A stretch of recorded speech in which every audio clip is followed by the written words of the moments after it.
God afternoon, beautiful people. Welcome to the Breakfast of Champions. It's Monday. It's still a good day to have a great day.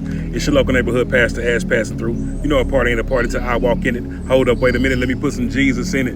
That's right. Man, look, I was working a minute ago, so y'all forgive the appearance. I got sheetrock dust and stuff everywhere.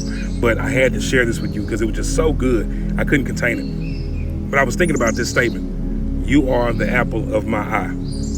I was listening to a sermon earlier, and I heard the pastor refer to God's people as being the apple of his eye. And I have been pondering on this for a while now. So I started doing some more digging because it just made sense to me that the apple of the eye meant something way more deep than what we typically accept it as being, or we even acknowledge it as being, because far too often we just say phrases. But what does it mean to be the apple of somebody's eye? And why would God say you're the apple of his eye? Well, the apple of his eye honestly means it's the pupil. It's that part. What does that do though? What's its function? You can't see without it.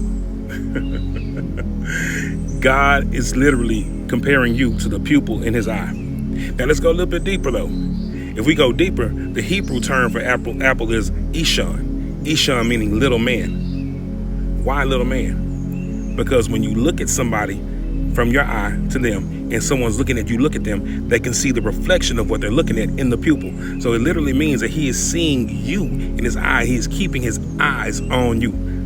Today the Father says you are the apple of his eye. He loves you is what the literal sense is when we talk about as an idiom. What does it mean? It means he loves you. His focus is on you. He is seeing you at all times. He has his eye on you. He is ever watching. He is omnipresent. He is looking at you when you don't know he's looking at you. He's watching when you don't know he's watching. He is planning for you carefully every time that you even look up and think that nobody else is seeing you. He sees you. He is with you. He is constantly observing you. He's focused on you. I can prove it to you. There are many instances in the Bible, one in Psalms, one in Proverbs, another one in Zechariah, where we're talking about the apple of the eye. Keep my teachings as the apple of your eye, or I am watching you and keeping you all as the apple of my eye. But if you go into Deuteronomy 32:10, it's going to bless your soul. And what it says in Deuteronomy 32:10 is, he found him in a wasteland, in a wilderness, in a desert land. And he encircled him, and he instructed him, and he kept him as the apple of his eye. Who was he? Jacob.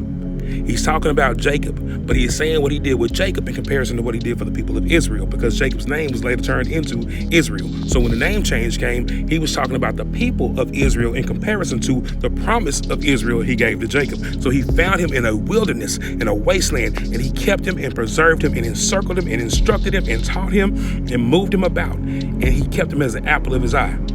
Wherever you are in life, whatever your wasteland is, whatever your wilderness is, come on, wild things, wherever you are, God is encircling you, he is instructing you, and if you listen clearly, he is telling you what he wants you to do, because you are the apple of his eye. Don't feel like you don't count. Don't feel like you don't matter. Don't feel like you're not important. Don't feel like you're not seen. Today, Abba says, I see you, and you are the apple of my eye. You are my Ishon. I see you, and I careth for you. I hope this message blessed you. I pray your mind stays focused and know that even when you think nobody else cares or nobody else is watching, indeed there always is. May God bless, cover, and keep you today in Jesus' name.